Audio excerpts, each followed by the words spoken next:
Okay, restarting. Hi, it's Adina Furman again. I am here to do my second episode.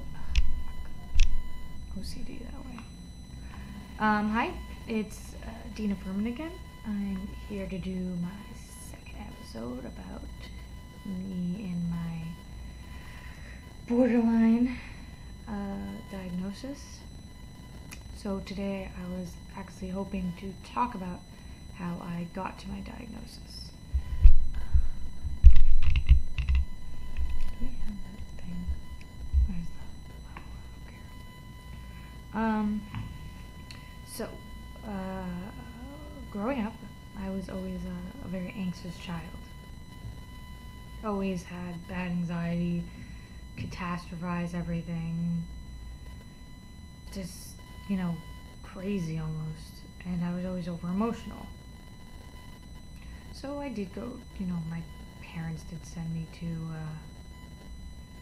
various professionals. I think I'd been through since I was... By the way, this may get cut off randomly because I am in a studio that may be become in use. So yeah, I went to various individuals. A lot of them didn't work out. Some of them were just plain bad. For example, one, all she did was CBT. Like, she didn't help me talk about my problems. She just kept doing everything with CBT, which I've now come to realize is definitely not for me. Yeah, it's pretty, I guess, I don't want to say useless in my situation, but it definitely isn't beneficial. So, certain, I guess.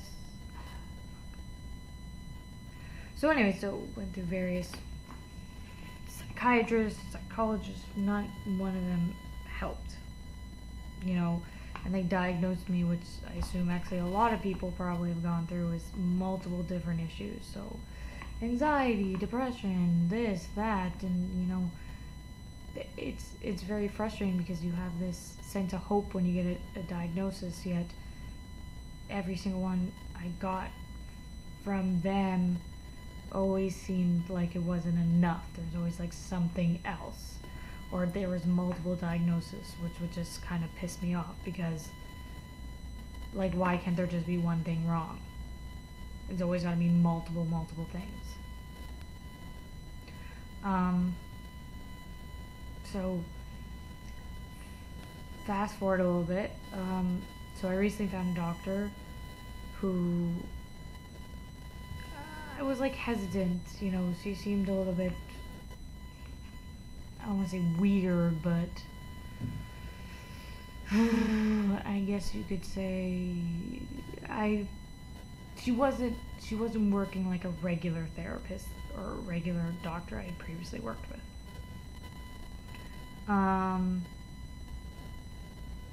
She gave me the diagnosis, borderline personality disorder.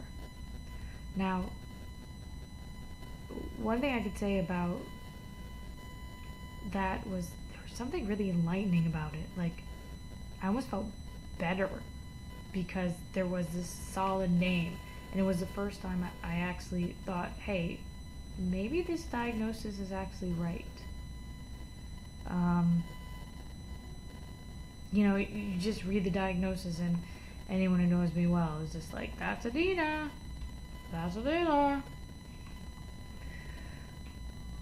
It was very funny. It was, you kind of come to terms with it. It's just funny how for the longest time I thought I was just plain crazy. Like, I was just not a normal person. And that, I'm not 100% sure how,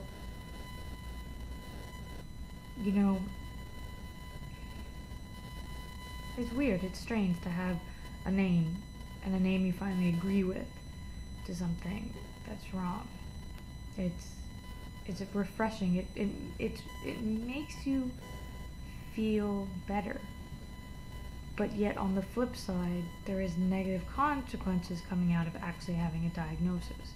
For example, it made me much more self-aware of my emotions, which actually is very distressful if you're someone with borderline, because you have so many at one time that it's hard to